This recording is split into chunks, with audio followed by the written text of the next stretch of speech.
제가 이번 주에 특별히 교회 기도를 할 때 장년 세대를 향한 기도가 계속됐습니다. 그래서 장년층을 향한 기도를 계속 이번 주에 하게 됐어요.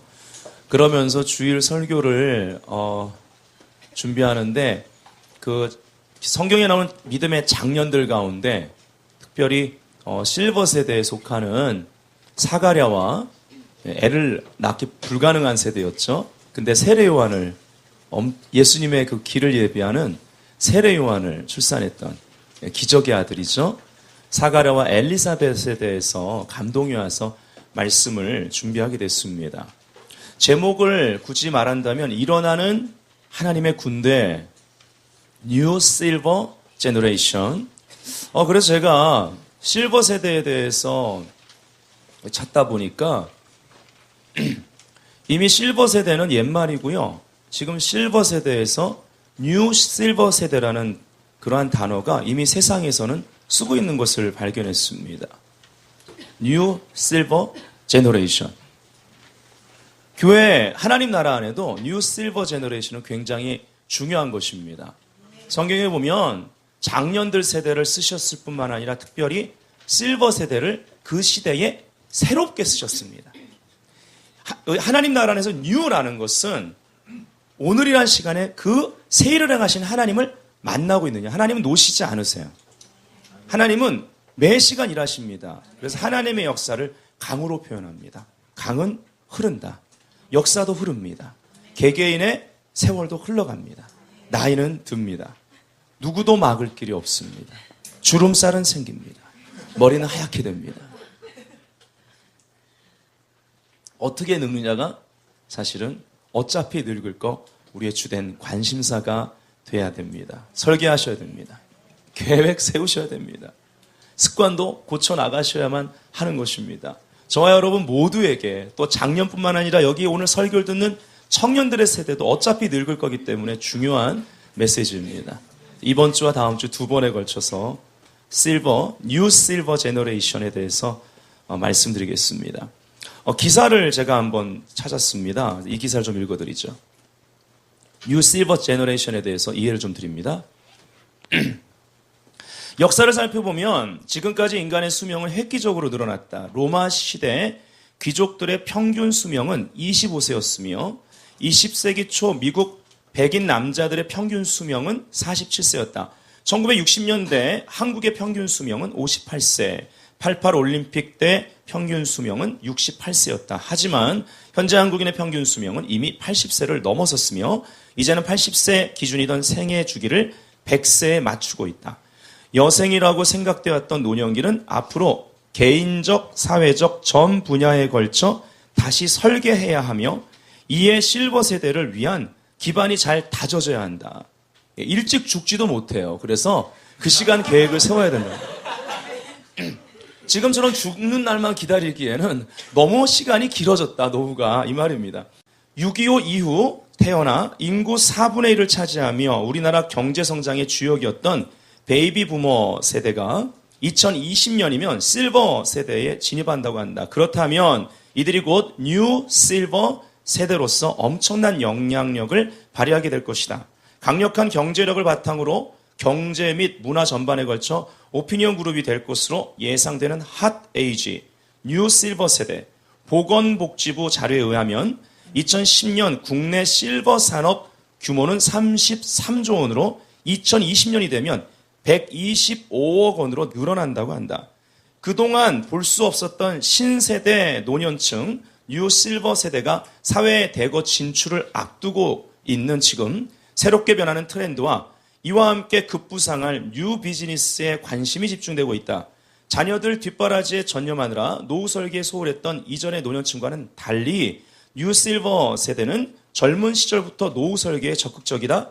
이는 안정적인 경제력을 바탕으로 합리적인 소비를 지향한다. 주식과 펀드 등 다양한 금융 상품을 경험하면서 자산 관리에도 관심이 많다. 따라서 이들의 수요에 부응할 수 있는 맞춤형 금융 상품과 서비스 산업이 주목받고 있다고 한다. 뉴 실버 세대는 은퇴 후 자신만의 전문 분야에서 숙련된 기술이나 능력, 지식을 지역사회 등과 나누고 싶어하는 욕구도 강하다. 이거 뉴 실버 제너레이션 아무나 못 되겠죠, 그죠? 준비해야 됩니다. 청년 때부터 준비해야 된단 말이에요. 지금 장년들도 보통 사람들이 말하는 은퇴, 이제 더 이상 일 못한다고 이제 사회에서는 소외시키는 은퇴 이후의 시간을 지금부터 준비하셔야 돼요. 아직 늦지 않았습니다. 한 우물을 팠던 자신만의 노하우를 젊은 세대와 공유하는 것인데 이러한 욕구를 지원하는 비즈니스 또한 증가할 것으로 보인다. 이를 통해 지역 경제의 활성화에도 많은 도움이 될 것이라는 전망도 있다고 한다. 저는 이걸 보면서 그 생각도 해봐요. 물론 독신으로 사는 것이 좋은 건 아닙니다. 주님은 생육하고 번성하라고 그랬는데 성향 자체는 독신들이 많아지고 있거든요. 그게 이제 편해지는 거예요. 그들이 남자든 여자든 어떤 성향 차원에서 볼 때 이 독신 세대들이 이 뉴 실버 제너레이션에 굉장히 많이 해당되는 것이 지금의 사회 흐름인 것은 부인할 수가 없습니다. 예. 그만큼 세상은 그런 방향으로 지금 흘러가고 있다는 것 우리가 초점을 좀 잡아야 돼요. 그래서 보다 보니까 뭐 여러 가지 마케팅의 새로운 금맥, 뭐 실버 세대, 실버 세대를 위한 앱이 뜬다. 금융권, 실버 세대를 잡아라. 실버 세대를 위한 비즈니스가 뜨고 있다. 뭐 이런 글들을 이렇게 접하게 됐습니다. 주보에 재미있는 글을 좀 실었습니다. 실버 세대를 향한 조언입니다. 원래 제목은 실버 세대의 뭐 바이블 이렇게 되어 있는데 뭐 이 정도 글을 바이블이라고 표현하기가 좀 저는 그래서 조언이라고 그랬습니다. 자, 근데 재밌어요. 첫째, 학생으로 계속 남아 있어라. 배움을 포기하는 순간 우리는 폭삭 늙기 시작한다. 네, 맞는 말이에요. 계속 배우셔야 됩니다. 그러니까 뭘 배울지. 근데 신기한 건요. 여러분이 지금이란 시간에 뭔가를 배워놓지 않으면 그 다음 배움이 잘 안 이어져요. 많이 배운 사람이 또 더 배우게 돼 있어요. 안 배운 사람은 계속 안 배웁니다. 예. 자, 제가 둘째 하면 둘째를 읽으세요. 둘째, 과거를 자랑하지 마라. 옛날 이야기밖에 가진 것이 없을 때 당신은 처량해진다. 삶을 사는 지혜는 지금 가지고 있는 것을 즐기는 것이다. 아멘. 자, 아멘. 자, 내가 해놓고 웃기네. 자, 셋째, 젊은 사람과 경쟁하지 마라. 대신 그들의 성장을 인정하고 그들에게 용기를 주고 그들과 함께 즐겨라. 넷째, 부탁받지 않은 충고는 굳이 하려고 마라. 늙은이의 기우와 잔소리로 오해받는다. 다섯째, 삶을 철학으로 대체하지 마라. 로미오가 한 말을 기억하라. 철학이 줄리엣을 만들 수 없다면 그런 철학은 꺼져버려라. 꺼져버려라. 예, 굉장히 강렬한 말이에요. 그죠? 자, 여섯째, 아름다움을 발견하고 즐겨라. 약간의 심미적 추구를 게을리하지 마라. 그림과 음악을 사랑하고 책을 즐기고 자연의 아름다움을 만끽하는 것이 좋다. 크리스찬의 삶 가운데 이거 기본적으로 들어가 있지 않습니까? 그렇죠? 오늘도 밖에 눈이 왔는데 얼마나 아름다워요. 오늘 실버 세대라는데 그냥 다 그냥 하얀 눈, 은빛으로. 예. 제 방에서 보면 이렇게 저 4층에서 밖을 딱 보면 이 앞에 공원 전체가 다 하얗게 되는 너무 멋있어요. 예. 하나님이 만드신 자연을 통해 자연 계시를 받을 수 있는 하나님의 살아계심을 느낄 수 있는 그죠? 나이가 들면서 자연 보는 게 다 달라지잖아요. 더 그렇죠? 더 깊게 보게 되고 풍요롭게 보게 되고 자연을 통해 인생도 바라보고 그렇죠?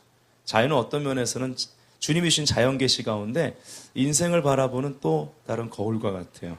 그리고 우리는 항상 찬양하잖아요. 그렇죠? 기본적으로 성경책은 날마다 보잖아요. 얼마나 좋아요. 그렇죠? 그림도 좋아하지만 또 어쩔 때는 성령님이 그림을 환상으로도 보여주잖아요. 자, 자, 오케이. 자, 일곱째. 늙어가는 것을 불평하지 마라. 가엾어 보입니다. 몇 번 들어주다 당신을 피하기 시작할 것이다. 자, 여덟째. 젊은 사람들에게 세상을 다 넘겨주지 마라. 그들에게 다 주는 순간 천덕꾸러기가 될 것이다. 두 딸에게 배신당한 셰익스피어 작품에 나오는 리어 왕의처럼 춥고 배고픈 노년을 보내며 비참한 최후를 맞이하게 된다. 이거 좀 강하다, 그죠? 자, 아홉째. 죽음에 대해 자주 말하지 마라. 죽음보다 확실한 것은 없다. 인류의 역사상 어떤 예외도 없었다. 확실히 오는 것을 일부러 맞으러 갈 필요는 없다. 그때까지는 삶을 믿음으로 살아라. 우리는 살기 위해 여기에 왔노라. 네. 크리스천들은 죽음을 이기신 예수님의 생명, 부활샘이 우리 안에 있잖아요. 아멘. 그래서 크리스천들에게 죽음은 잠시 자는 것입니다. 다시 부활될 것입니다. 아멘. 예. 재밌죠? 사실 하나님 나라 안에서, 하나님의 왕국 안에서 하나님의 백성이 된 사람들은 은퇴란 없습니다. 모두가 이 실버 세대를 준비하되 특별히 뉴 실버 세대, 하나님 나라 안에서의 뉴라는 개념. 여러분이 지금 하나님을 만나지 않으면 여기 청년이든 특별히 장년들 지금의 시간에 하나님을 제대로 만나지 않으면 나중에 세상이 실버 세대라고 하는 그 시대에도 하나님 만나지 못할 확률이 더 많은 거예요. 계속 우리는 만나고 있어야 됩니다. 그렇게 내가 은퇴 이후에 나이가 들었을 때 하나님을 만나고 있을 때 그것을 뉴라 그러는 거예요. 하나님은 늘 새 일을 행하시기 때문에 우리에게 새 힘을 주시고 우리를 새롭게 사용하실 수 있어요. 죽는 그날까지. 그래서 우리가 나중에 나이가 들었을 때 그 시간이 됐을 때 그 시대에 행하신 하나님의 새로운 일에 젊은 세대들과 함께 소명을 받고 그 시대를 바꾸는 일에 함께 어떤 분량이라 할지라도 하나님은 쓰기 원하신다라는 것입니다. 그래서 하나님은 하나님의 나라 안에서 하나님의 군대와 같은 뉴 실버 세대를 일으키고 계십니다. 아멘. 여기 계신 장년들이 뉴 실버 세대의 본이 되기를 주 예수님으로 축원합니다. 청년들도 어차피 늙을 거기 때문에 지금부터 뉴 실버 세대를 준비하고 계획하셔야 됩니다. 세상 사람들도 일찍부터 준비한대잖아요. 이 시대를 살면서 하나님의 비전을 그래서 받을 수 있어야만 합니다. 그 목적에 이끌려 살 수 있어야만 합니다. 그래서 세상 사람들이 넌 이제 은퇴할 나이야 그러고 실질적으로 은퇴를 시켜도 하나님 나라 안에서는 그 은퇴가 새로운 시작점이 돼야 됩니다. 마치 성경이 말하는 대로 독수리가 털갈이를 하듯이 다시 청춘으로 새롭게 하듯이 은퇴는 새로운 청춘입니다. 그리스도 안에서 새로운 기름 부음이 임하는 거예요. 새로운 발톱을 가지게 될 것이고 새로운 날개 깃털을 가지게 될 것이고 새로운 부리를 가지게 될 것이고 더 높은 곳에서 더 멀리 보는 놀라운 지혜가 입혀져 있게 될 것입니다. 아멘. 우리가 나란히 나중에 나이가 들었어도 그 다음 세대 청년들의 세대와 하나님 나라를 위해서 동역하고 있는 것을 한번 상상해 보십시오. 자, 이제 사가랴와 엘리사벳의 이야기를 이번 주 다음 주 두 번에 걸쳐 드릴 것입니다. 누가복음 1장 7절에는요. 사가랴와 엘리사벳을 나이 많은이라고 표현하고 있습니다. 나이가 아주 많았어요. 실질적으로 애를 낳는 것을 너무나 원했지만 이미 불가능한 나이, 한참 지난 나이였습니다. 누가복음 1장 16절이 오늘 본문인데요. 이 두 사람이 바로 사가랴와 엘리사벳을 말합니다. 두 사람이 하나님 앞에 의인이니 이렇게 말합니다. 우리가 나중에 나이가 들어서 이 실버 세대가 됐을 때 하나님이 이렇게 인정하는 모습이 되어 있어야 됩니다. 이 두 사람이 부부를 향해서 하나님 앞에 의인이니 얼마나 놀라운 가정입니까? 그러나 사실 이 가정에 문제가 있었습니다. 제사장직을 이어받을 다른 일반 가정도 아니고 제사장직을 이어받을 아들이 없었다. 자녀가 없었다라는 거예요. 이들이 결혼할 때 얼마나 이것을 기도했겠어요. 그리고 이 아들이 자라서 제사장직을 이어받고 하나님의 축복을 받는 것을 얼마나 사모하며 기도했겠습니까? 자식을 위해서 쏟아지는 마음으로 기도하지 않는 부모는 없지 않습니까? 근데 이 기도가 이젠 더 이상 드려지기 힘들 정도로 이제는 이 기도를 접어놓은 것입니다. 그러한 노년을 맞이하고 있는 이 사가랴와 엘리사벳. 오늘 두 가지를 말씀드립니다. 다음 주에 이어서 몇 가지 더 말씀드리고요. 첫 번째, 하나님이 사용하실 수 없을 만큼 나이가 너무 많은 사람은 없다라는 것입니다. 하나님은 죽는 그 순간까지 우리를 사용하실 수 있습니다. 하나님은 나이를 먹지 않기 때문에 그러세요. 그 하나님의 영이 우리와 함께하기 때문에 그렇습니다. 바울은 이것을 이렇게 표현했습니다. 겉사람은 후패하나 속사람은 날로 새롭다고. 그래서 표대를 향해서 부르심에, 자기를 부르신 그 소명을 따라, 그 사명을 따라 부르심의 상을 쫓아 나는 끝까지 달려갈 것이다. 난 이 일 다 마치는 날까지 달려갈 것이다. 라고 말했던 것입니다. 조지 뮬러는 여러분 잘 아는 대로 5만 번 이상 기도 응답을 받은 사람입니다. 그의 기도 일지에 그렇게 돼 있어요.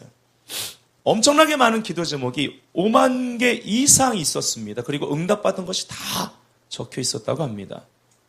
그런데요, 조지 뮬러가 응답받지 못한 기도가 있었습니다. 그가 사는 동안 여러 가지 고아들을 향한 응답뿐만 아니라 친구들을 전도하고 주변의 사람들을 주님께 이끄는 그러한 기도 제목이 있었습니다. 근데 정말 주님께 돌아오기를, 회심하기를 기다렸던 그 기도 제목 가운데 있었던 그 친구를 전도를 못했습니다. 기도를 그렇게 했는데 결국은 죽었어요. 하늘나라 갔습니다. 근데 장례식장에서, 그가 죽은 뒤 장례식장에서 그 친구가 바로 예수를 영접합니다. 조지 뮬러의 기도는, 사람은 죽었지만 그 기도는 계속 역사했던 것을 볼 수가 있습니다. 심지어 엘리사는, 엘리야의 제자였던, 그 다음 세대였던 엘리사는요, 죽은 지 1년 돼서 그 도적들이 들이닥치자 그 묘실로 시체를 이고 가던 장의사들이 아무데나 굴려서 버리고 도망가 버립니다. 그때 마침 어떤 굴로 그 시체가 또로록 굴러갔냐면 바로 엘리사의 묘였습니다. 성경에 나옵니다. 이건 사실입니다. 성경은 소설이 아닙니다. 믿으셔야 됩니다.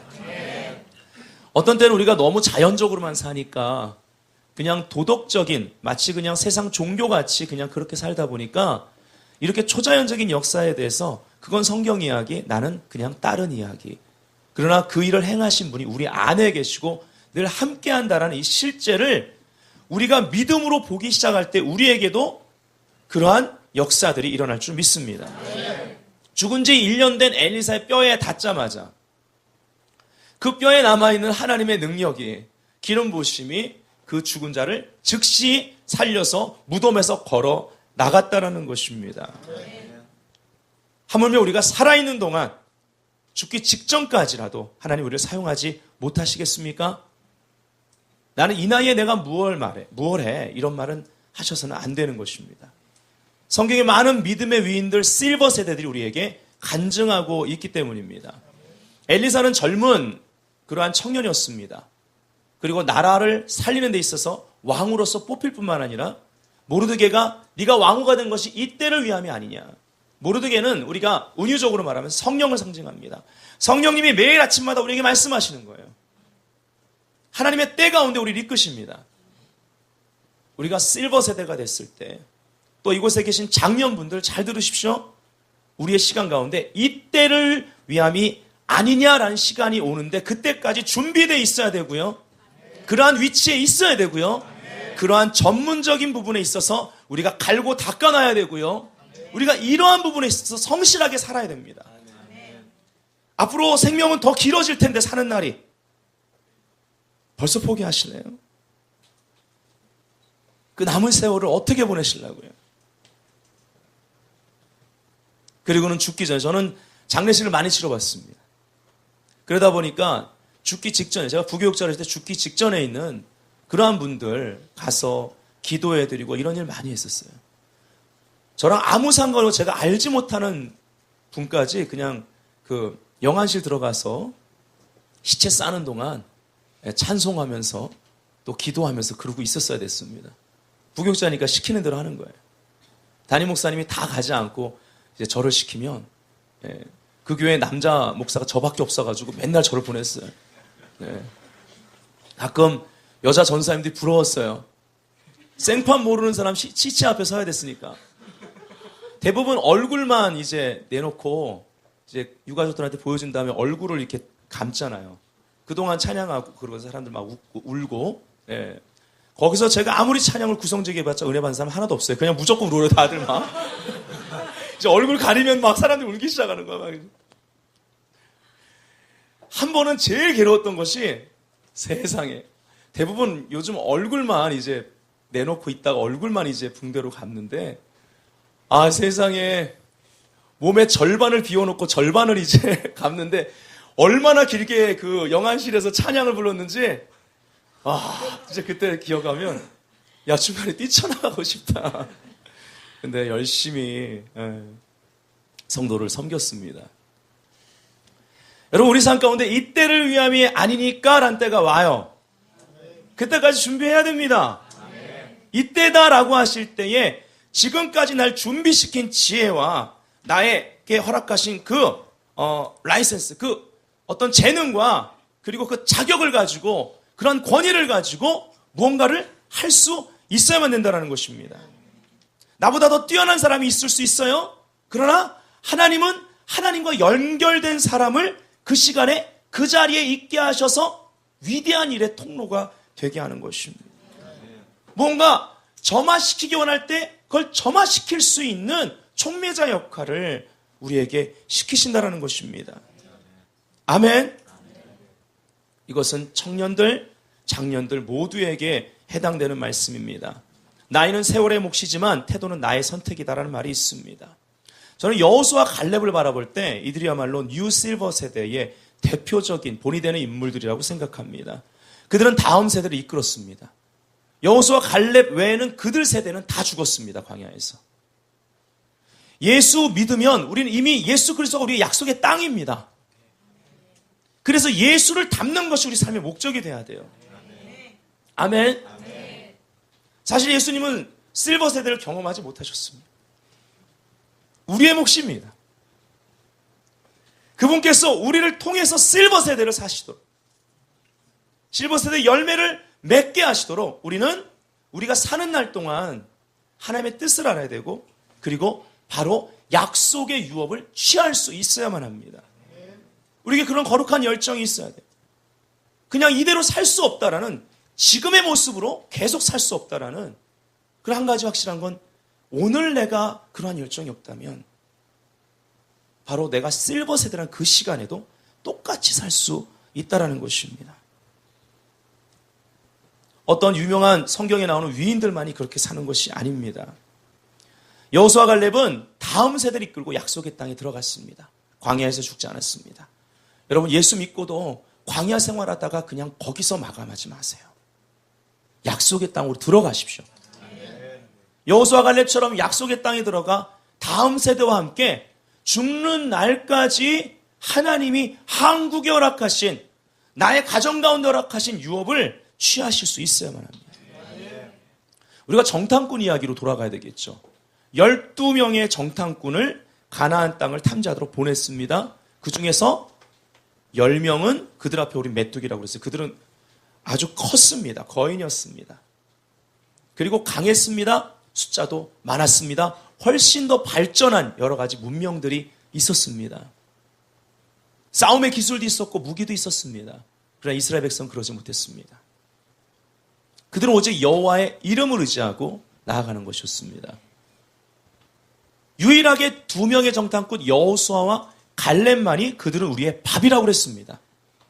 하나님이 함께 하시면 능히 이길 수 있다는 것입니다. 왜? 하나님이 이미 그 땅을 줬기 때문에 눈에 보이는 크고 강하며 많은 그들의 그 군사들이 두렵지 않았던 것입니다. 하나님이 그런 사람들을 쓰십니다. 지금 내가 살고 있는 시대의 나의 삶, 나의 인생, 그리고 내가 하고 있는 일, 내가 사는 세상에 대해서 내가 어떠한 관점으로 보고 있느냐가 이후에 실버 세대를 뉴 실버 세대냐, 올드한 실버 세대냐, 이것을 결정짓게 될 것입니다. 아멘. 세상은 돈이 많고 어느 정도 준비하면 뉴 실버 세대로 살 수 있다고 말하지만 하나님 나라 안에서는 그렇지 않습니다. 하나님 나라 안에서 우리가 갖춰야 될 것이 무엇인지, 준비해야 될 것이 무엇인지 오늘 직시하실 수 있기를 주의 이름으로 축원합니다. 뉴 실버 세대, 특별히 갈렙은요, 지치지 않고 또 끊임없이 멈추지 않는 열정과 비전의 사람이었습니다. 나이 80대가 됐는데 이 산지를 내게 주소서. 그 산지가 뭔지 아세요? 그가 처음 정탐할 때 봤던 그 안악자손, 가장 강하고 거인들 중에도 가장 큰 거인들이었습니다. 그리고 그 산지는 난공불락의 상지였습니다. 여호수아가 그냥 그동안 너무나 많이 싸웠고 수고했고 함께했기 때문에, 그리고 이제는 리더 중에 리더이기 때문에 여호수아 다음이잖아요. 그냥 그동안 싸운 것 가지고 그동안 달려온 것 가지고 충분히 누릴 수 있었습니다. 그러나 갈렙은 그러지 않았어요. 이것이 뉴 실버 세대의 본입니다. 나는 지금도 싸울 수 있다. 여호수아 잘 들어. 나는 그때 처음 정탐할 때 찍어뒀어. 그 많은 거인들 중에 저놈들 가장 키가 크고 가장 등치가 크고 가장 강해 보이는 저 거인들, 자이언트. 나는 자이언트 킬러가 돼서 반드시 저들을 넘어뜨리고 저 산지를 취할 것이다. 하나님 나라로 돌이킬 것이다. 아멘. 이것이 바로 갈렙의 영성이었습니다. 80대에 그가 한 말입니다. 오늘 장년들에게 꼭 말씀드리고 싶습니다. 스스로를 절대 제한하지 마십시오.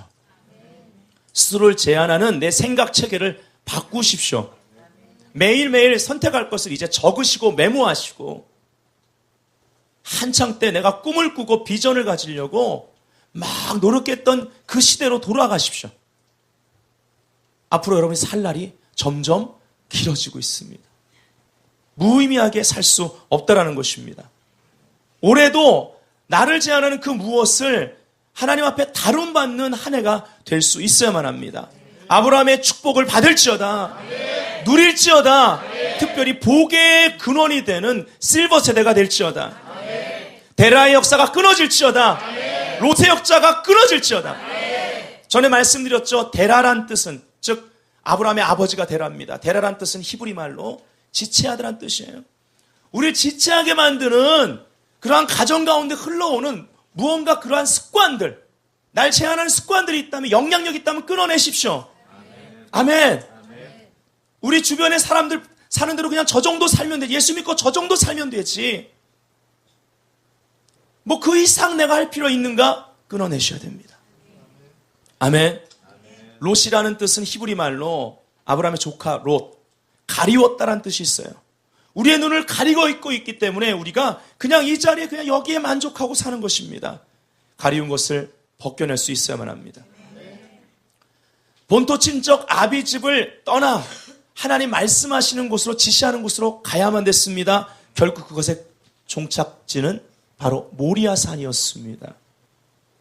본토 친척 아비집을 떠나십시오. 이 말은 우리 장년들의 세대여 지금 익숙해 있는 것에서 빠져나오세요. 의도적으로 익숙한 것을 버리고 새로운 것을 한번 해보십시오. 아멘. 우리 여호와 일에 그 이름을 경험하는, 여호와 일에 하나님 만나는 그 장소를 아직 경험하지 않은 사람들이 대다수입니다. 그 모리아산의 경험을 할 때까지 우린 절대 포기할 수 없습니다. 믿음의 여정을 계속 달려나갈 수 있어야만 합니다. 오늘 주님께서는 장년들에게 창세기 18장 14절의 말씀으로 격려하십니다. 새 힘을 주기 원하십니다. 바로 아브라함에게 이제는 모든 것에 있어서 자기의 어떤 주님이 약속하신 자기를 통해 나오는 그 씨앗, 사라를 통해서 나올 그 이삭, 씨앗이 더 이상 내 삶 가운데 이제는 이루어지는 것이 불가능하다고 느낄 때 하신 말씀입니다. 여호와께서 능하지 못한 일이 있겠느냐. 이 말씀을 오늘 받으시기를 축원합니다. 청년들도 오늘 이 말씀을 받으세요. 언젠가 늙습니다.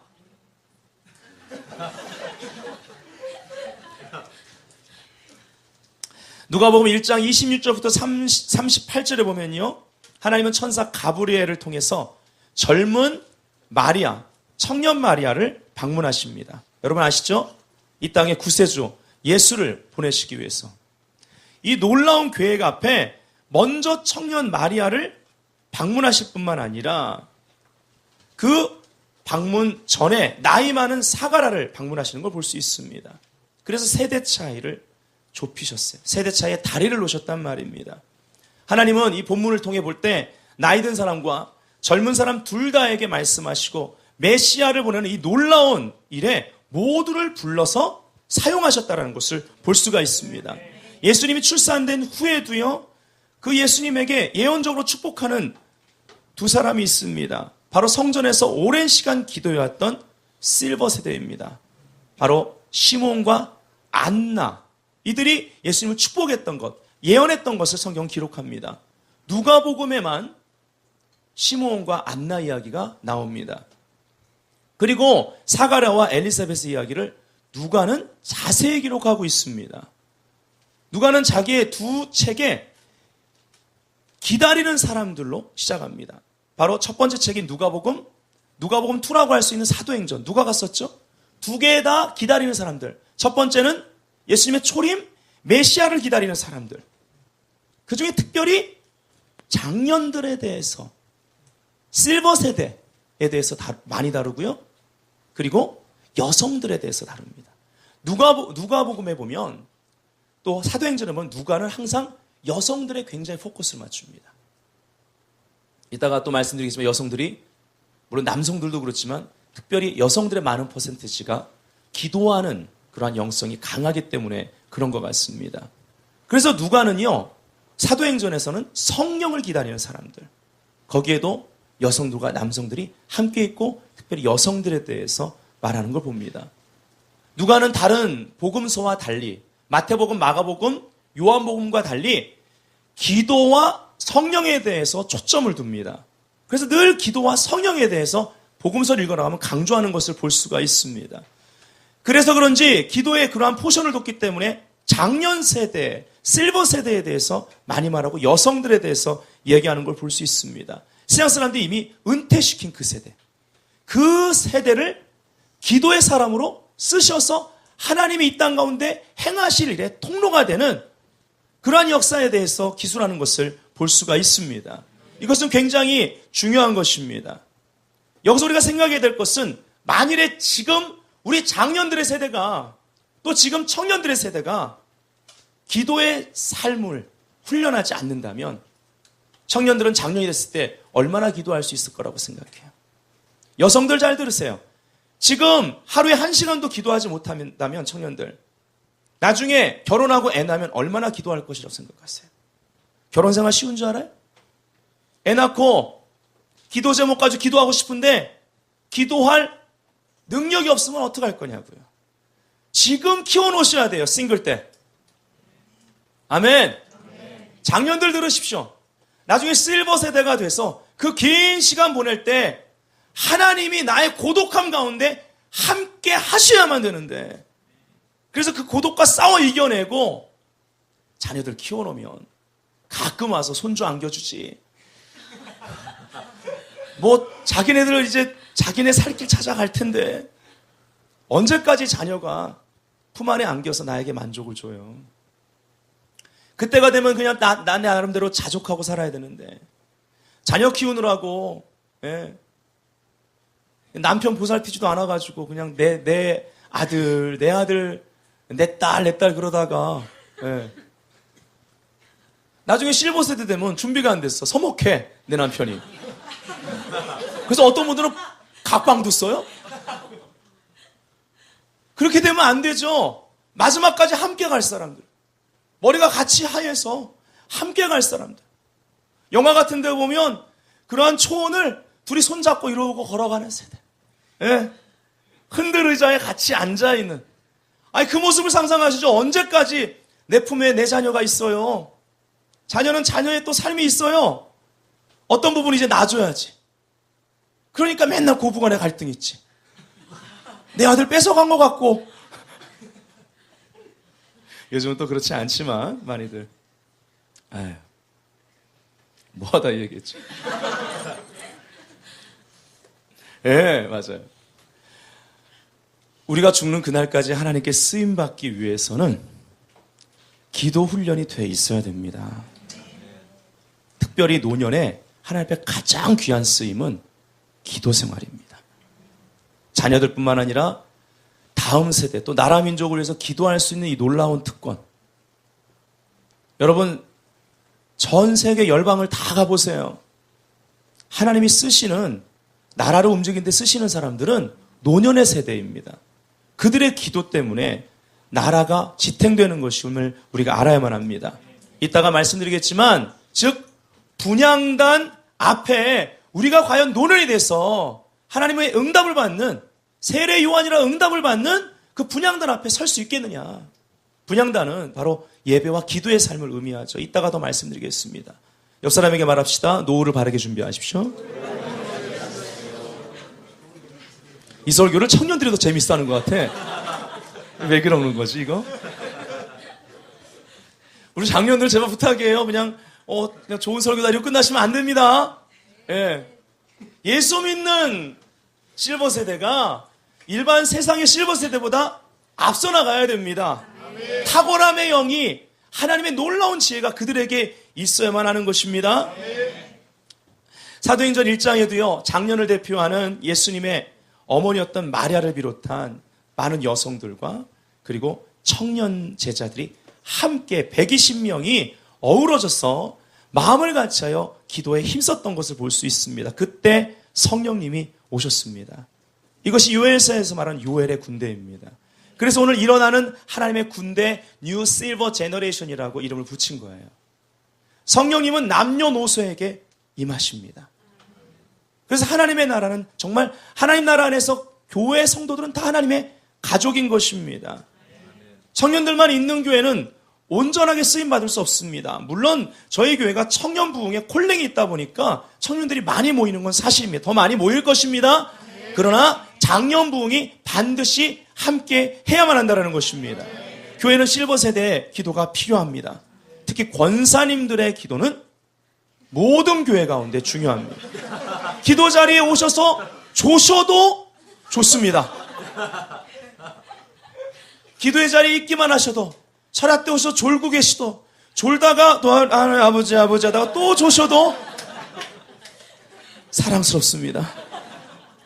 권사님들의 기도는 은퇴가 없다라는 것입니다. 곧 이제 장로권자 임직식이 있는데 세워질 네 분의 권사님들 오늘 강력한 부담을 드립니다. 여러분 삶의 축복이 될 것입니다. 중보자들이 되십시오.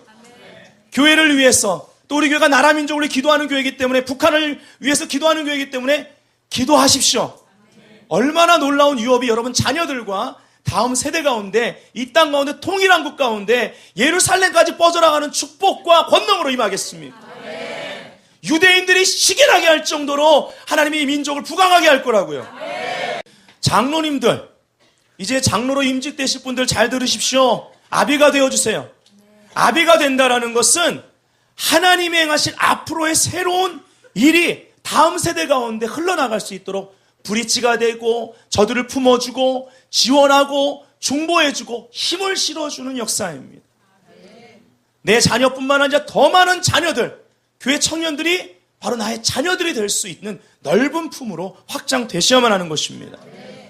그러나 기도에는 은퇴가 없습니다. 아멘.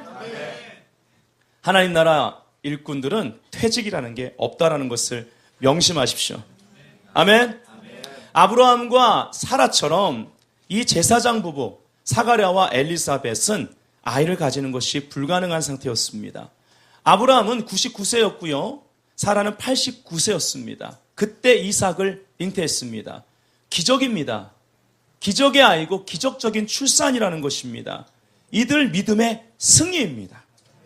이 실버 세대가 되는 그 나이에 이러한 믿음의 승리를 불가능한 것을 가능하게 하시는 하나님의 기도 응답을 받을 수 있는 세대가 뉴 실버 제너레이션입니다.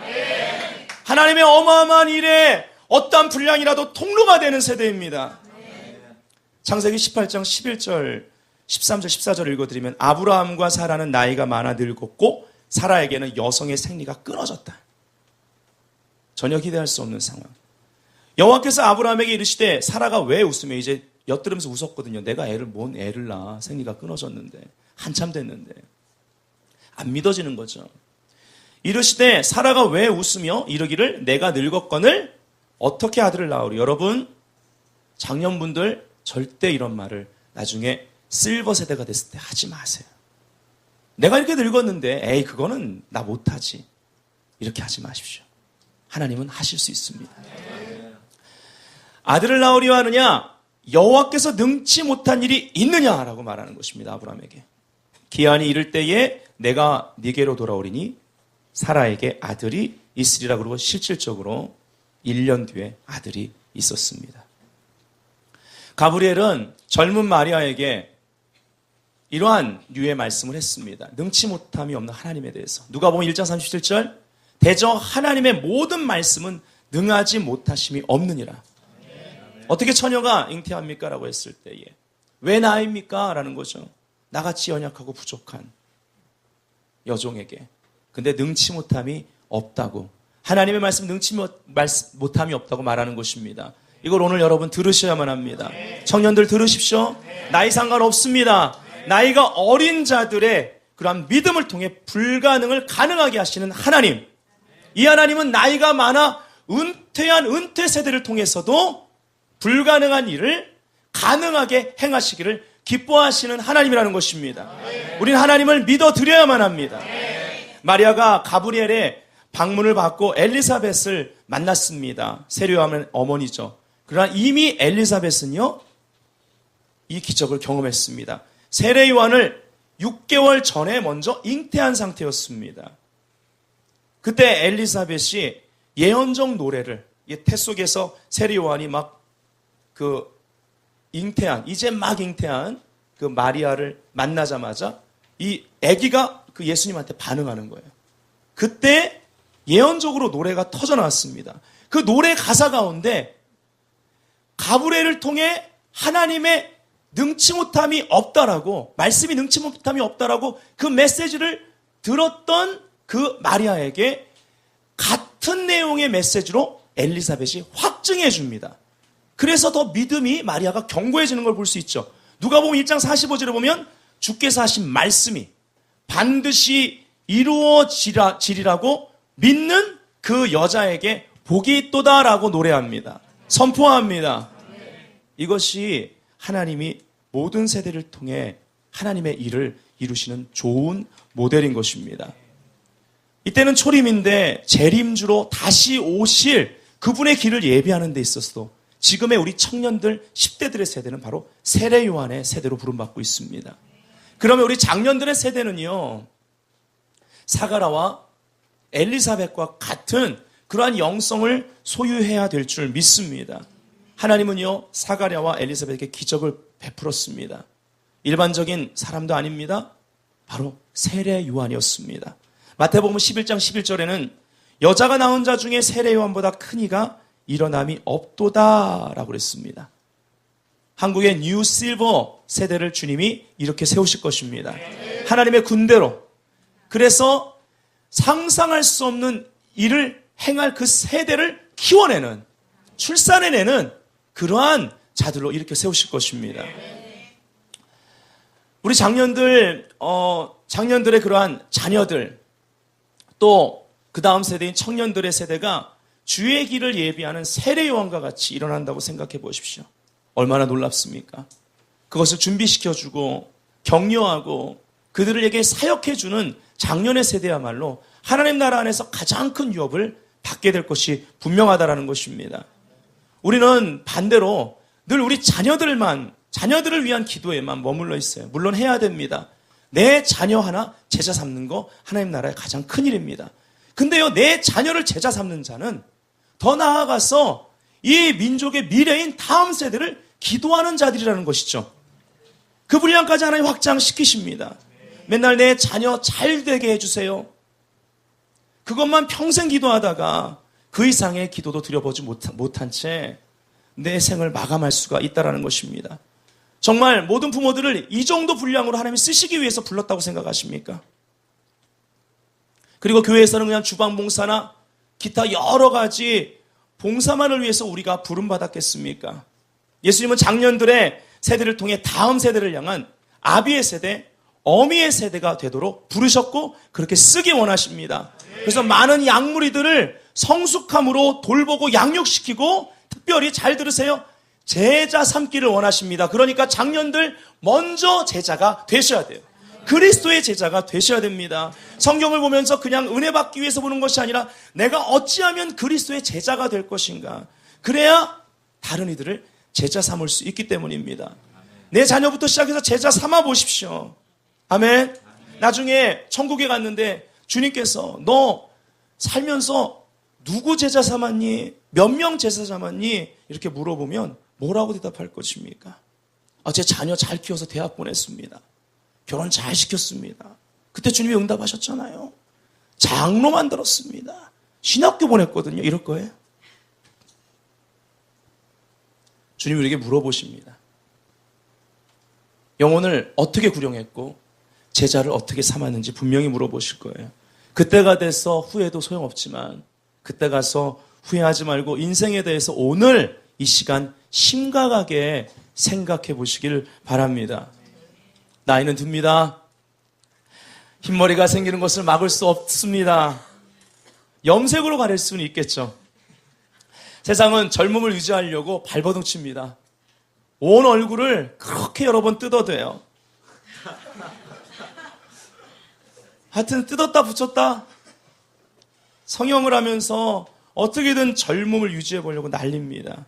중요한 것은요, 지금 내 나이에 맞게 살고 그 나이에 맞는 열매를 맺어드려야 돼요. 그게 제일 중요해요. 청년들은 지금 맺을 열매가 무엇인지 잘 보십시오. 중년들, 젊은 부부들은 지금 내가 내 나이에 맞게 뭘 해야 되고 무엇을 갖추고 있어야 되는지 보셔야 됩니다. 장년들 마찬가지입니다. 그렇게 인생을 준비하셔야 돼요. 나이가 들어가면서 노후에 어떤 모습이 될까 이 설교를 하면서 이렇게 상상해 봤습니다. 우리의 주름살은 거짓말 못하는 거 아시죠? 나 인생 이렇게 살았어 라고 말할 것입니다. 뭐 화장으로 지울 수 있을까요? 그것도 어느 정도지. 나중에 실버 세대가 되면 그냥 주름살이 주름살이 미모예요. 어떻게 주름살이 잡혀 있느냐가 중요합니다. 고약하고 지루하며 고뇌의 선이 그대로 드러나는 주름살이 돼서는 안 됩니다. 흰머리와 어우러지는 노련함과 기쁨과 자신감이 나타나는 그러한 흔적이 얼굴 곳곳에 나타나 있어야 돼. 그건 성형으로도 못 만들어요. 제가 예전에 청년 때 하나님 나라 안에서 그 유업을 취하기 위해서 많이 기도하고 몸부림치면서 몇 대를 따라 예수 믿는 가정들을 보면 그렇게 부러웠어요. 그래서 더 하나님을 찾았던 것 같아요. 나는 유업이 별론가 보다 그렇게 생각을 했었어요. 근데 어느 날 장례식이 있어가지고 이렇게 시골에 갔습니다. 결혼하고 나서 저희 아내랑 이제 시골에 갔는데 저쪽에서 이제 장례식 식사 이제 밥 먹고 있는데 저쪽에서 머리가 완전 백발 노인네가 이렇게 저한테 걸어오시는 거예요. 보니까 이미 은퇴한 지가 한참 된, 저희 시골에 가면은 그 교회가 있는데 120년 된 교회가 있습니다. 그래가지고 그 교회에서 이미 은퇴한 지 한참 된 백발 노인이 천천히 걸어오시더니 네가 민용이냐? 그래서 예 그랬더니 이제 은퇴한 목사라고 말하면서 네 아버지 할머니가 네 아버지를 매일 새벽기도 데려다녔어 그러면서 그래서 네 아버지가 매일 새벽기도 종을 쳤다. 그리고 할머니는 겨울에 방석을 다 깔아놓고 남들보다 40분 일찍 나와서 다 깔아놓고 환결시킨 다음엔 다시 문을 닫고 그리고 따뜻하게 성전을 만들어놨다. 바로 네가 이 교회가 세워진 그 첫 번째 그 할아버지, 그 할머니, 제가 4대째가 되는 거예요. 그 사랑방에서 일대가 되는 그 사랑방에서 교회가 세워서 지금 이렇게 120년 된 교회가 됐다. 제가 그날요 그 얘기를 듣고요. 내가 유업이 있구나. 기도가 달라지고요. 내가 그 유업을 취해야 되겠다는 선한 욕심이 제 기도에 더 부채질하기 시작했습니다. 이 말씀 왜 드리냐면요. 전 참 백발 노인네, 즉 목사님이 너무나 그때 고마웠습니다. 그때 처음 만났고 그 이후로 만나보지 못했습니다. 살아계신지도 잘 모르겠어요. 젊은이들에게 실버 세대는 하나님이 과거에 하신 일을 말해줄 수 있는 특권이 있습니다.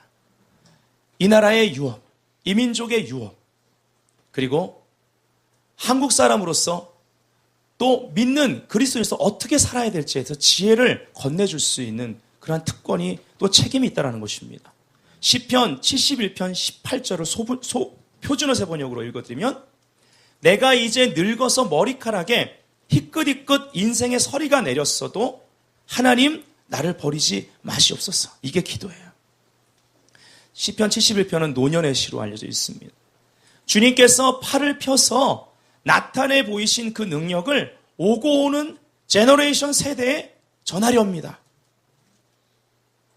여러분, 노년에 이러한 시를 꼭 지으십시오. 시편 92편 13절 14절에는요. 나이가 들어 늙은 사람도 결실할 수 있다고 말합니다. 이는 여호와의 집에 심겼으며, 이게 중요하겠죠. 우리 하나님의 뜰 안에서 번성하리로다. 그는 늙어도 여전히 결실하며 진액이 풍족하고 빛이 청청하니. 이러한 실버 세대가 뉴 실버 세대가 될지어다. 나이 들어서도 싱싱하고 새롭고 늘 아침에 일어날 때마다 기대를 가지고 일어나고, 아침에 일어날 때마다 아이고야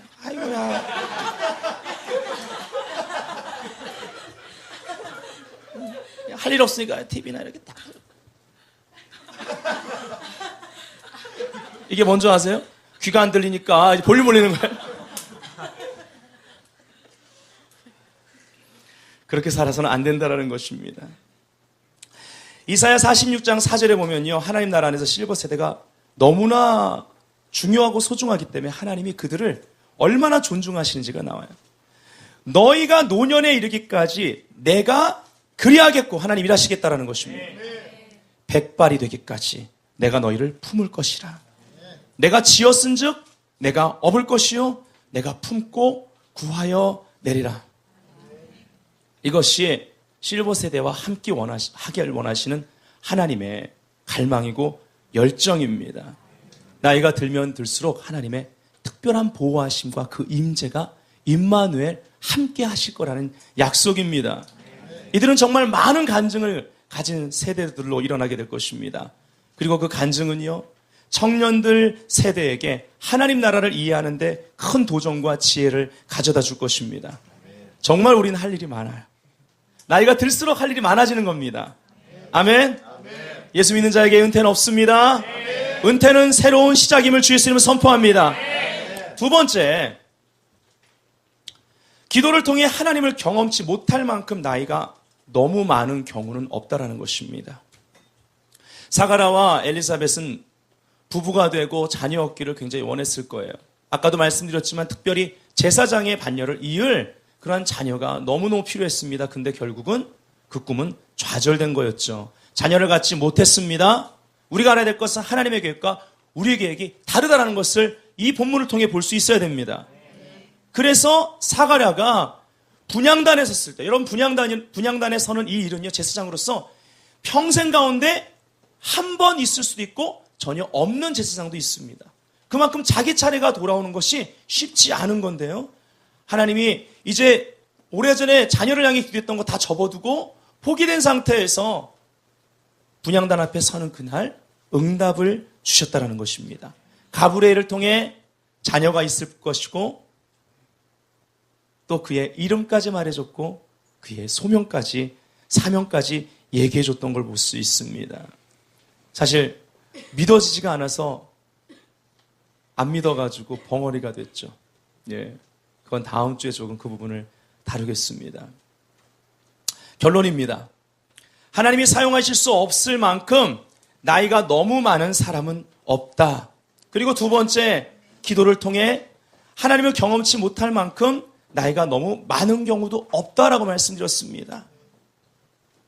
그래서 이 실버 세대로 우리가 제대로 성장해 나갈 때 그 나이에 너무나 많은 간증을 가졌고 하나님의 기도 응답에 대한 믿음이 있어서 더 큰 일에 대해서 기대하고 기도할 수 있는 세대로 일어날 수 있다는 것입니다.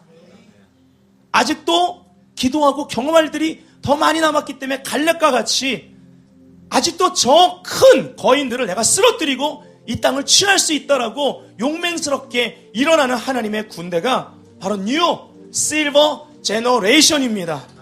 설계하셔야 됩니다. 여러분의 부모님에게 권면하십시오. 다시 기도에 불 붙을 수 있도록. 아마 이 중에 중년 세대의 부모님들이 혹 저희 교회를 안 다녀 다른 교회 권사님이거나 장로님이거나 아니면은 이전에 기도를 열심히 했던 분인데 지금은 기도하지 않는 그런 분일 수 있어요. 여러분 다시 힘을 실어드리십시오. 다시 털갈이가 된 청춘이 새롭게 된 다시 그냥 실버 세대가 아니라 뉴 실버 세대로 거듭난 그러한 하나님의 사람이 될 수 있도록 중보자가 될 수 있도록 다시 여러분이 도전을 주시기를 바랍니다. 다시 분향단 앞에 우리가 서야 되겠습니다. 여러분 우리가 평생 살면서 성막을 볼 때 바깥들에서 계속 맴도는 사람이 너무 많아요. 죄 짓고 번제단에서 회개하고 또 죄 짓고 거기서 회개하고 그러고 끝내요. 우리를 바깥들에서 맴돌라고 부르신 것이 아닙니다. 거쳐야 될 과정은 분명합니다. 오늘 도전합니다. 번제단에서 우리의 죄를 태우십시오. 예수 그리스도의 보혈로만 씻김 받으십시오. 다시 회개하십시오. 생각을 바꾸세요. 지금의 모습 베스트가 아니에요. 그리고 물두멍으로 가십시오. 그 노수로 만든 물두멍에 자기 얼굴을 비춰보시고 거기서 손을 닦으십시오. 성소에 들어가 섬겼던 제사장들은 그렇게 했습니다. 우리 왕같은 제사장입니다. 성소에 들어가면 이쪽에 금촛대가 있습니다. 성령의 빛의 조명을 받아 반대편에 떡상이 있습니다. 이때껏 내가 그렇게 말씀 많이 읽고 교회 다녔는데 그게 다가 아니에요. 그 내 안에 있는 말씀이 조명되어지고 또 앞으로 내가 읽어나가는 말씀이 이 성령의 빛에 조명되어짐으로 말미암아 신령과 진정, 영과 진리로 예배하고 기도하는 그 지성소 바로 앞에 있는 분향단 앞에 서는 것입니다. 분향단의 그 향이 올라가듯 나의 삶이 예배와 기도 향기로 올라가는 거예요. 그때 그 다음 바로 지성소의 영광을 경험할 수 있다라는 것입니다. 아브라함에게 있어 모리아산의 경험은, 이삭을 드렸던 모리아산의 경험은 그의 믿음의 여정 가운데 마치 지성소의 영광을 경험하는 것과 같았어요. 다시 말하면 스데반은 자기의 설교, 사도행전 7장 가운데 자기의 설교에 아브라함에 대해서 얘기하면서 영광의 하나님이 아브라함을 방문했다고 말합니다. 찾아왔어요. 주권적으로. 그 하나님이 영광의 하나님입니다. 무슨 말이에요? 여호와 이레라는 이 영광스러운 모든 것을 친히 준비하신 분의 이 이름을 주시는 그 모리아산에서 정상에서 하나님은 여호와 이레로서 기다린 거예요. 모든 것을 준비하시는 분, 모든 것을 이미 예비하시고 끝낸 분. 오늘날 신약시사는 우리에게는 이것은 이미 우리에게 체험되어진 것입니다. 예수 그리스도가 다 이뤘고 예수 그리스도 안에 모든 것을 두셨고 우리는 우리의 일생 다 이것을 받으려고 해도 다 취할 수가 없을 정도로 하나님 우리에게 놀라운 축복을, 아브라함의 축복을 준비하시고 예비하신 거예요. 그래서 이 모리아산에서 바로 여호와 이레 하나님이 결과를 아는 분으로서 창세기 12장에 아브라함을 부른 것입니다. 인생 가운데 그 인생 순간순간 하나님이 음성을 주시고 예언하셔서 하나님의 말씀을 주셔서 약속을 주셔서 여기까지 이끄신 거예요. 저는 오늘 여러분에게 도전하고 싶습니다. 여호와 이레 하나님께서 나의 삶에 찾아오셔서 예수를 믿게 하시고 하나님의 음성을 주셨는데 그 모리아산 정상, 나를 부르신 그 정상까지 내 모든 것을 그동안 인생 가운데 내가 추구하고 애써서 하나님이 허락하신 그 열매를, 이삭을 드리는데 그 대가를 지불하는데 두려움이 없는 그 영적 분량을 가지고 아비요 어미가 돼서 나를 부르신 그분을, 여호와 이레 하나님을 만나는 그 시간까지 다 가지 못하고 우리의 삶이 마감된다면 얼마나 그것이 안타까운 일입니까? 우리의 부르심은 다 다릅니다. 그러나 나를 부르신 그 분량만큼 나를 부르신 그 하나님이 부르시는 그 모리아산 정상에서 그 하나님 여호와 이레라는 이름을 내가 알고 그분의 성품이 내 가운데 입혀진 가운데 그분을 만나는 것, 저는 이것을 소망합니다. 여러분은 어떠십니까? 한번 눈을 감아보세요.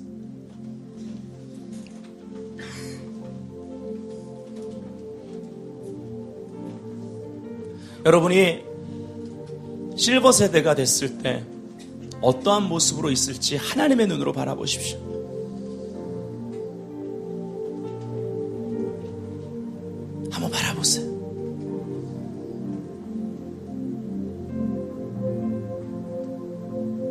어떤 분은 전혀 다른 모습으로 보일 수도 있습니다. 바라보십시오. 여러분이 나이가 들어 죽기 전에 응답하실 많은 일들을 오늘 기대하십시오.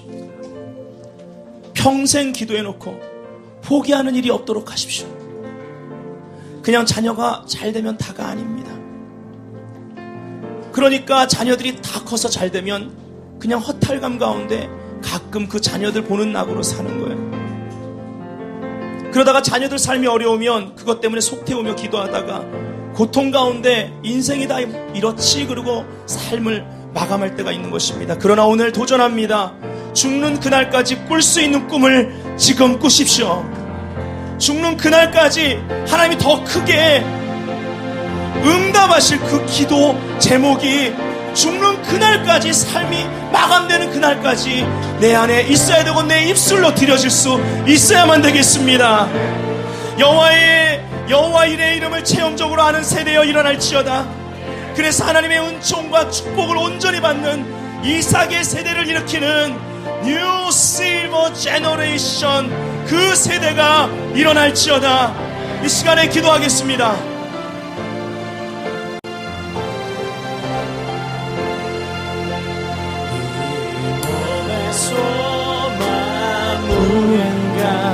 우리 주 예수 그리스도, 우리 주 예수 믿음이 아주 없도다.